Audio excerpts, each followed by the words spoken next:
창세기 6장 8절부터 12절입니다. 그러나 노아는 여호와께 은혜를 입었더라.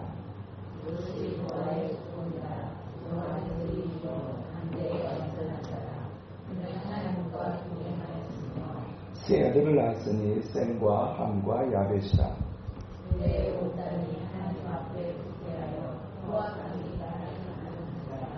하나님이 보신즉 땅이 부패하였으니 이는 땅에서 모든 혈육 있는 자의 행위가 부패함이었더라. 아멘. 우리가 세상을 바라보면서 세상은 바뀌어야 한다고 얘기합니다. 그리고 그 세상을 향해서 변화가 될 것을 기대하고 특별하게 선거철이나 정권이 바뀔 때쯤이 되어지면 또 다른 어떤 세상이 또 우리 앞에 나타나지 않을까라고 하는 기대를 가지며 투표를 하고 새로운 정권을 바라봅니다. 그러나 매번 5년마다 한 번씩 바뀌는 정권, 또 4년마다 한 번씩 그렇게 바뀌는 국회, 그렇게 매번의 국회가 바뀌고 또 정권이 바뀌지만 우리가 내리게 되는 마음의 생각 하나는 세상은 안 바뀐다 라는 것입니다. 사람도 그렇습니다. 사람도 바뀌어야 된다, 변해야 된다 라고 말하면서 속으로 가지는 우리의 생각 하나 있다면 사람은 안 바뀐다. 바뀌는 게 맞는 겁니까? 안 바뀌는 게 맞는 말입니까? 한 부분은 맞고 한 부분은 틀린 겁니다. 잘 안 바뀝니다. 세상도 잘 안 바뀌고 사람도 잘 안 바뀝니다. 그러면 정말 변화가 없다면 그러면 우리의 삶과 우리의 세상과 우리의 인생에 대해서 사람에 대한 소망은 사실 없습니다. 그렇지만 정말 안 바뀌는가? 라고 하게 되게 될 때 세상은 바뀌고 사람도 바뀝니다. 무엇으로 말미암아서 세상이 바뀌고 사람이 바뀌느냐? 사람의 힘과 사람의 능력과 사람의 지혜로 세상이 바뀌고 사람이 바뀌는 게 아닙니다. 세상이 바뀌고 사람이 바뀌는 것은 언제 바뀌느냐? 하나님이 바꾸실 때 바뀝니다. 세상이 전혀 안 변한 것 같지만 세상은 계속해서 변하고 있고요. 사람이 절대로 안 바뀌어. 사람은 안 변해. 우리는 끊임없이 변화를 모색하고 변화에 관한 시도를 계속하는 사람입니다. 그래서 나 자신을 바꿔보려고 애를 쓰고 또 누군가를 바꿔보려고 참 무더니도 애를 씁니다. 그럼에도 불구하고 우리가 보게 되는 현실은 안 바뀌는 사람, 안 바뀌는 나, 안 바뀌는 세상입니다. 그래서 변화에 대한 갈망을 가지고 세상을 기대하고 사람을 향해 기대하면서 동시에 우리의 마음속에는 사람은 안 바뀌어 라고 하는 절망의 결론을 내리기도 합니다. 그러나 성경은 세상이 바뀌고 사람이 바뀌는 것은 사람의 힘과 노력과 지혜로 바뀌는 것이 아니라 오직 하나님의 은혜와 하나님의 능력으로만 바뀔 수 있다고 말씀합니다. 야곱이 변해서 이스라엘이 된 것처럼 사울이 변하여 바울이 된 것처럼 그리고 새로운 세상을 또한 하나님이 다시 바꾸시는 것처럼 그렇게 하나님의 은혜와 하나님의 능력만이 세상을 바꾸고 사람을 바꿔낼 수 있다고 성경은 우리에게 말씀합니다. 하나님께서 세상을 다시 한번 바꿔버린 사건, 그것을 우리는 노아 시대의 홍수 사건으로 이야기합니다. 사람이 죄를 지어도 죄를 무서워하지 않는 이유가 있다면 죄를 짓는다고 해서 곧바로 인생에 사고가 나는 것이 아니기 때문에 그렇습니다. 죄를 지으면서 한 부분에 관한 불안과 한 부분에 관한 두려움이 있다가도 죄를 지었음에도 불구하고 내 인생에 내 삶에 어떤 불안해했던 두려워했던 사고나 사건이 일어나지 않을 때 사람은 겁이 없어지기 시작합니다. 실질적으로 내 인생만 그러는 것이 아니라 다른 사람의 인생을 돌아보고 다른 세상을 들여다봐도 사람이 죄를 짓고 그렇게 한다고 해서 그런 큰 그런 사건이 금방 터지는 것도 아니고, 오히려 죄 짓는 사람이, 죄가 심각한 사람이 오히려 아무 일 없는 것처럼 살아가는 세상을 보고, 사람을 보면서 죄가 지워졌다고, 죄가 짓는다고 그것이 사람의 인생과 운명을 바꾸는 것은 아니라는 그런 잘못된 생각에 미치기까지 합니다. 그러나 성경은 죄는 시간이 지나면 사라지는 것이 아니라 쌓이는 것이라고 말씀합니다. 우리가 예수 그리스도로 말미암아 우리의 온 죄악이 다 용서받았음에도 불구하고 우리가 날마다의 삶 속에서 하루를 지내고서, 그리고 한 주를 지내고서, 그리고 그 하루와 한 주의 마지막에 주님 앞에 겸손히 엎드려 십자가를 붙잡고 회개의 기도를 하는 것은 우리의 죄악이 오직 예수님의 십자가의 보혈과 그 능력으로 말미암아서만 사라지고 사함을 받을 수 있으며 깨끗게 될 수 있다는 사실을 믿기 때문입니다. 죄는 눈에 보이지 않지만, 그리고 없어지는 것처럼 보일 수 있지만, 죄는 예수 그리스도의 십자가의 은총을 믿지 않고서는 그것은 사라지는 것이 아니고 쌓여지는 거라는 사실을 오늘에게 성경은 이 홍수의 사건을 통해서 잘 보여주고 있습니다. 씻어내지 못하는 죄는 쌓이고 쌓여서 언젠가 반드시 터지게 되어 있습니다. 당장은 안 보이는 것 같고 당장은 없는 것처럼 보일지 모르지만 죄는 사라지지 않고 쌓이고 쌓여서 언젠가 반드시 터지게 되어 있다. 노아 시대의 죄가 그랬습니다. 오늘 본문 11절과 12절에 그때 온 땅이 하나님 앞에 부패하여 포악함이 땅에 가득한지라. 하나님이 보신즉 땅이 부패하였으니 이는 땅에서 모든 혈육이 있는 자의 행위가 부패함이었더라 라고 그렇게 기록합니다. 왜 홍수의 심판이 그 노아 시대에 있을 수밖에 없었느냐? 그 죄악이 쌓이고 쌓여서 극에 달했고, 그 극에 달한 세상을 바꾸고 새롭게 하시기 위한 하나님의 방편이 홍수 심판이었던 것을 오늘에게 말씀해주고 있는 것입니다. 심판을 받는다라고 하는 것처럼 두려운 일이 없습니다. 심판은 실질적으로 굉장히 끔찍한 것입니다. 그러나 어떻게 하면 이 악하고 부패해버린 세상을 바꿔낼 수 있을까에 대한 하나님의 방편이 심판이었고, 그 심판을 통해서 하나님은 새롭게 다시 시작하는 세상을 기대하셨습니다. 그런 의미에서 본다면 하나님의 심판은 끝이 아니라 새로운 시작인 것을 우리에게 말씀해주고 있습니다. 홍수의 심판은 악인들의 죄의 결과일지 모르지만 성경에서의 홍수 심판은 그 악인들의 죄악에 초점을 맞추는 것이 아니라 노아에게 초점을 맞추고 있는 것을 우리가 볼 수 있습니다. 홍수 심판으로 완전히 세상이 완전히 그냥 모든 것을 다 쓸어버렸어요. 그렇게 홍수 심판의 사건이 일어나는데 성경은 정작 어디다가 초점을 맞추고 있냐면 노아에게 초점을 맞추고 있다는 겁니다. 우리가 살폈던 이 요한계시록도 역시 요한계시록은 세상의 종말을 다루고 있는 것 같습니다.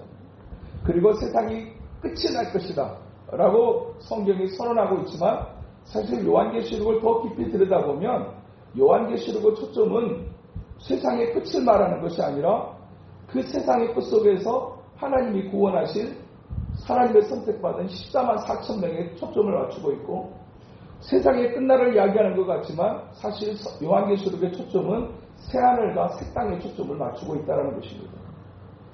요한계시록을 기록하셨던 목적이 무엇이었느냐? 그것은 세상의 끝날을 이야기하면서 구원받은 하나님의 사람들의 그 믿음의 삶을 격려하고 위로하기 위한 것이 요한계시록의 궁극적인 목적이었습니다. 오늘 또 본문에 등장하는 이 세상의 끝을, 세상을 완전히 쓸어버리겠다고 하나님이 선언하셨던 그 홍수 심판의 사건 속에 한 사람을 주목하고 있는 것을 오늘 우리가 본문을 통해서 보게 됩니다. 그런데 이 성경은 이 노아를 소개하게 되게 될 때 오늘 8절에서 이렇게 시작합니다. 그러나 노아는 여호와께 은혜를 입었더라. 노아가 모든 세상의 사람들이 다 멸망을 당하게 될 때 구원받는 이유가 무엇이었을까? 그가 돈이 많았다거나 그가 굉장히 머리가 똑똑했다거나 굉장히 대단한 사람이었다라고 하는 것을 초점을 맞추지 않고 그 모든 세상의 사람들이 다 쓸어버리고 다 멸망을 당할 수밖에 없고 홍수의 심판 앞에 다 죽어버릴 수밖에 없을 때 유일하게 구원의 초청을 받은 사람이 노아였음을 얘기해 줍니다. 그런데 노아가 그렇게 구원을 받을 수 있었던 이유가 무엇이었는가에 대해서 오늘 성경은 딱 한 단어로 우리에게 말씀합니다. 노아는 여호와께 은혜를 입었다. 은혜를 입었다. 그 하나님의 은혜가 한 사람에게 미치게 될 때 모든 세상이 물로 심판당하고 다 쓰러져 가게 될 때 구원의 역사를 이루어낼 수 있었다는 사실은 오늘 또 우리에게 여전히 정말로 우리에게 필요한 것 한 가지가 있다면 그것은 하나님의 은혜입니다. 또한 우리가 여러 가지 문제를 가지고 이 밤에 기도하게 될 때 우리가 하나님 앞에 삼아야 될 한 가지가 있다면 그것은 하나님께 은혜 있기를 원합니다. 은혜가 무엇입니까? 우리가 이 한 주간을 이렇게 살았기 때문에 하나님 내게 이렇게 주셔야 되지 않겠습니까? 라고 하는 것이 아니라 자격이 없는 자에게 베풀어 주시는 일방적인 하나님의 호의. 사실 이 하나님의 은혜만이 우리를 소망 있게 할 수 있어요. 자격이 없어요. 변화를 얘기하고 변해야 사는데 변화에 대해서 우리는 절망하는 또 한 주간의 삶을 살지 않았습니다. 나는 왜 이 정도밖에 변하지 못하는 것을? 왜 그 사람은 그토록 변화가 안 되는 것인가? 우리가 얼마나 많이 노력하고 얼마나 많이 있었음에도 불구하고 우리 자신과 또한 우리가 변화를 기대하는 그것이 정말로 얼마나 요지부동인가 하는 것을 또 경험하는 한 주일 수 있습니다. 그러면 그 변화로 말미암아서 우리가 새로워질 수 있는데 그 변화가 나로 말미암아서 이루어지는 것이 아니라 오직 하나님의 은혜가 임하게 될 때, 그 하나님의 은혜가 임하게 될 때만 사람은 변하고 세상은 변할 수 있다는 사실을 오늘에게 성경은 말씀하고 있는 것입니다. 심판은 두려운 것이지만 그 심판은 종말을 의미하는 것이 아니라 새로운 시작을 의미하는 것이다. 그 새로운 시작의 중심 속에 하나님이 한 사람을 놓으셨으니 그 사람이 노아였고 그 사람이 그 많은 사람들 가운데서 그렇게 구원의 은혜를 힘입을 수 있었던 이유가 무엇이었는가? 여호와께 은혜를 입었기 때문이었다. 오늘 성경은 그 사람을 또 한 가지 소개하게 될 때 이렇게 구절에 소개합니다. 노아는 의인이요 당대요 완전한 자라. 여기만 우리가 그냥 얼핏 읽으면 우리 개역성경으로 이렇게만 읽으면 노아가 그 홍수 심판의 때에 구원받았었던 이유, 특별하게 하나님이 그를 보호하셨던 이유는 그가 의인이었기 때문에 당대요 완전한 자였기 때문이었구나 라고 그렇게 생각할 수 있습니다. 도대체 사람이 의롭다면 얼마나 의로울 수 있을까요? 저 사람은 착한 사람, 저 사람은 나쁜 사람이라고 얘기하지만 정말 우리가 착한 사람을 얘기할 때 우리가 어디까지 알고 그 사람은 착한 사람이라고 얘기할까? 우리도 살면서 사람들로부터 저 사람은 참 착해라는 얘기를 여러분 스스로 들어보신 적이 있습니까? 없습니까? 있죠? 있죠? 네. 그 참 집사님이 착하셔. 네. 착하다는 얘기를 들어봐요. 근데 얼마나 착하십니까? 누군가가 착하다고 얘기해줘요. 아이고 그래도 저분은 참 마음이 착해 라고 얘기해주세요. 착한 사람이고 나쁜 사람으로 그렇게 구분을 하지만 그 착한 사람이라고 얘기해주는 그 얘기를 들을 때가 있는 우리는 우리 자신을 스스로 알거니와 우리는 얼마 정도 착한 사람이냐는 얘기입니다. 참 착하다고 얘기해줘서 너무 감사하고 기분도 좋은 일이기는 하지만 사실 우리를 참 사람들에게 그렇게 비쳤으니 오히려 다행이다 라는 생각이 들 정도로 우리 안에 악한 것이 얼마나 많은지, 우리 안에 비겁한 것이 때로 얼마나 많은지, 때로는 우리 안에 얼마나 이기적인 것이 많은지, 때로는 우리 안에 무리한 것이 또한 얼마나 많은지, 우리 안에 욱하는 그것이 얼마나 또 많은지 우리는 우리 스스로를 보면서 너무너무나 잘 알기 때문에 그런 우리를 임에도 불구하고 누군가가 착하다라고 얘기해주면 감사하다고 함께 속으로 다행이다. 이렇게 되죠. 노아를 향해서 그거는 의로운 사람이고 완전한 사람이라고 얘기하게 될 때 여기서의 의롭다 완전하다라고 하는 이 단어는 여기서의 의롭다라고 하는 이 단어는 법정용어로 쓰여지는 단어인데 이 의인이라고 하는 이 단어는 어떤 의미를 갖는 것이냐면 법정용어로서 의롭게 된이라는 뜻입니다. 곧 노아가 죄가 없어서 그가 완전해서 그가 하나님의 은혜를 입고 하나님의 구원을 경험하는 사람이 아니고 사람이 성적이 똑같은 사람이었지만 하나님께서 특별하게 노아를 향해서 의롭다라고 칭해주시는 그의 허물을 덮어주시고 허물을 보지 아니하셨던 사람 그 사람이 노아였다라는 사실을 오늘 성경에서는 의인이라고 하는 단어로 표현하고 있어요. 그가 완전했다라고 하는 얘기는 퍼펙트했다라는 얘기가 아니고 흠이 없다라는 얘기가 아니고 그가 이 극하게 타락한 시대에도 불구하고 하나님을 기쁘시 하는 삶을 살려고 몸부림치는 사람이었다라고 하는 의미가 담겨져 있습니다. 무엇보다도 이 사람이 정말로 하나님 앞에서 살아가면서 사람의 특징 하나가 있었다면 그는 하나님과 동행하는 사람이었다라고 성경은 말씀합니다. 하나님을 가까이 하는 사람, 하나님을 예배하는 사람. 그런데 심지어는 이것마저도 무엇으로 말미암아 가능했느냐? 여호와께 은혜를 입어서. 우리의 삶의 변화, 어떤 한 사람의 변화, 나의 변화는 하나님의 진노와 하나님의 심판과 하나님의 아주 무서운 말로 인해서 우리는 변화되는 것이 아니라 하나님의 은혜로 말미암아 변화되어지는 인생이라는 얘기입니다. 우리가 언제 그래도 예전에 비하면 참 많이 변했다는 생각을 하게 될 때 그 변화는 무엇으로 말미암은 것입니까? 하나님의 은혜 때문입니다.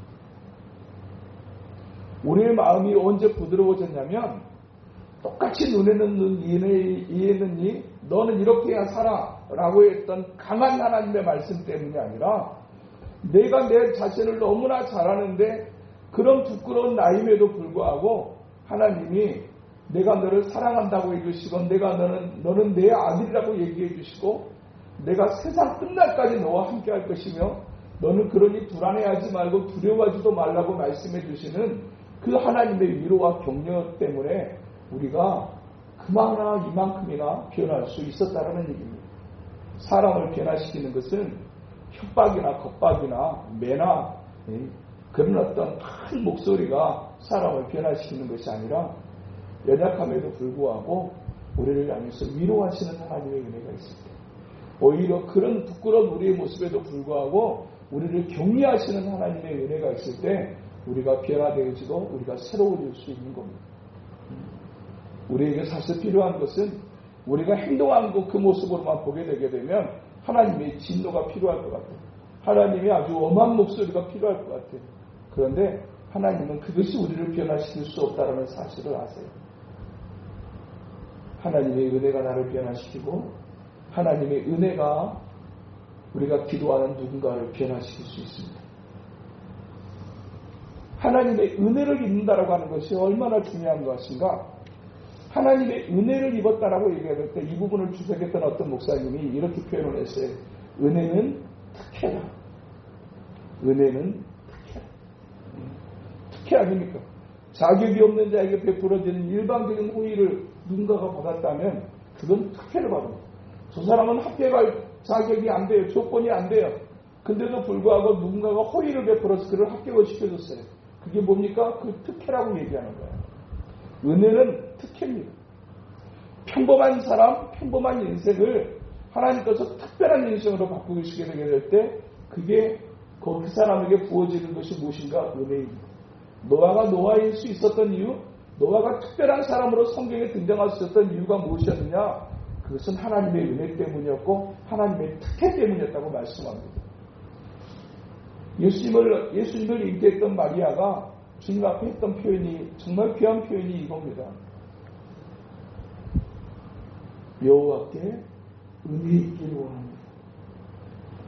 계집정이오니 주의 은혜가 임하기를 원합니다.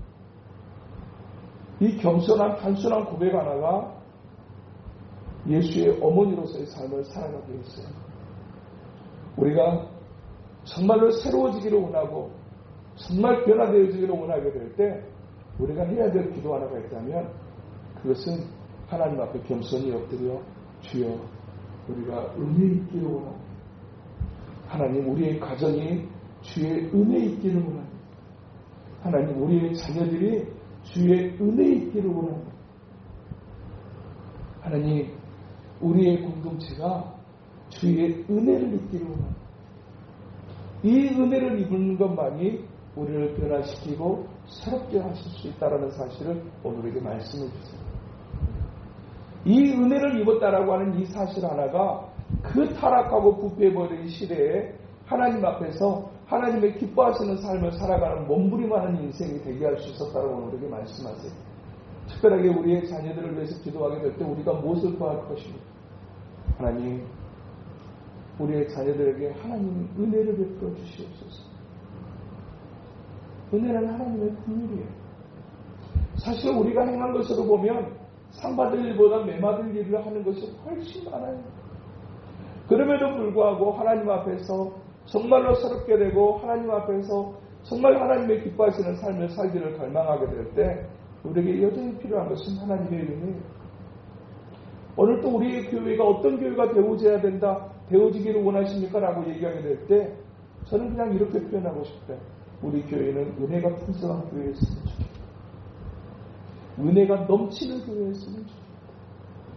우리의 관계가 어떤 관계가 되어졌으면 좋겠습니까? 라고 얘기하게 될 때 우리의 관계가 은혜가 넘치는 관계가 됐으면 좋겠습니다. 모든 부분에 있어서 우리가 구할 것, 참으로 사모해야 될 것 한 가지가 있다면 그것은 하나님의 은혜의 있기를 원합니다. 우리가 하나님의 은혜를 입고 은혜를 경험하게 될 때 우리가 변화될 수 있었습니다. 우리가 지금보다 훨씬 더 이제 형편없던 모습에서 그나마 이 모습이라도 가능한 이유 그것은 하나님의 은혜 때문이었어요. 순간순간 주셨던 하나님의 은혜 하나님 감사합니다. 하나님 오늘도 나를 사랑해 주시니 감사합니다. 네. 정말 하나님 앞에 부끄러운 시간들을 보냈음에도 불구하고 여전히 격려해 주시고 우리를 포기하지 아니하시는 그 하나님의 사랑이 우리에게 임함으로 우리가 변할 수 있었고 우리가 그 힘들고 어려운 시간을 견뎌낼 수 있었던 것처럼 오늘 또 우리가 우리의 가정을 위하고 우리의 공동체를 위하고 우리의 자녀들을 위해서 기도하게 될 때 우리가 해야 될 기도 하나가 있다면 하나님 은혜만이 우리를 살릴 수 있습니다. 하나님 은혜만이 우리의 가정을 새롭게 하실 수 있습니다. 하나님의 은혜만이 우리의 자녀들을 하나님 앞에서 아름답게 세워갈 수 있습니다. 하나님 아버지 노아에게 그 어두운 시대에 은혜를 베푸셔서 그 시대에 하나님의 구원의 역사를 경험하게 하셨던 것처럼 평범했던 노아를 특별한 삶으로 특별한 인생으로 바꾸셨던 것처럼 하나님 우리의 자녀들에게도 또 나의 삶에도 우리의 가정에도 우리의 공동체에도 그 은혜로 가득한 역사가 있게 하여 주시옵소서. 기도하는 이 밤이 되고 우리의 이 밤의 기도가 죄악이 쌓이는 것처럼 하나님 앞에 우리의 기도도 쌓이고 죄악이 쌓여서 반드시 사건이나 사고로 터지게 되지만 하나님 앞에 쌓여지는 우리의 기도는 언젠가 하나님의 은혜로 터지게 되는 날이 오게 될 줄로 믿습니다. 그날을 기대하고 그날을 사모하면서 하나님 이 밤에도 우리에게 은혜를 베풀어 주시옵소서. 하나님 우리의 가정에 은혜를 베풀어 주시옵소서.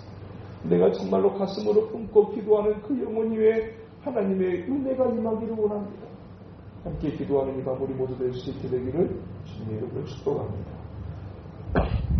거룩하신 하나님 아버지 참으로 악하고 부패한 시대라도 하나님의 초점은 하나님의 사랑하시는 한 사람에게 있고 그 한 사람을 통해서 하나님의 새로운 역사를 이루시게 될 때 하나님은 그에게 은혜를 베푸심으로 또 그 시대를 거스르고 또 하나님의 기뻐하시는 새로운 역사를 향해 나아갈 수 있도록 역사하셨다고 말씀하시는 아버지 하나님, 오늘 또 우리의 삶이 여전히 또 우리 눈에 보이는 현실은 여전히 절망이고 또 여전히 또 변하지 않을 것만 같은 답답함이 있지만 하나님 아버지, 오늘 또 이 밤에 우리의 기도를 들으시고 또 우리의 기도를 통하여서 일하시는 하나님을 오늘 또 기대하며 하나님 아버지 앞에 나아갑니다. 하나님 아버지, 이 밤에 또한 우리가 기도하는 그 모든 기도 이후에 하나님의 거룩하신 역사를 이루실 때 하나님께서 오늘 또 일하실 것을 믿으며 또 하나님께서 역사하실 것을 바라보며 그렇게 함께 나아가는 이 밤 우리 될 수 있도록 하나님 인도하여 주시옵소서. 예수님 이름으로 기도하옵나이다.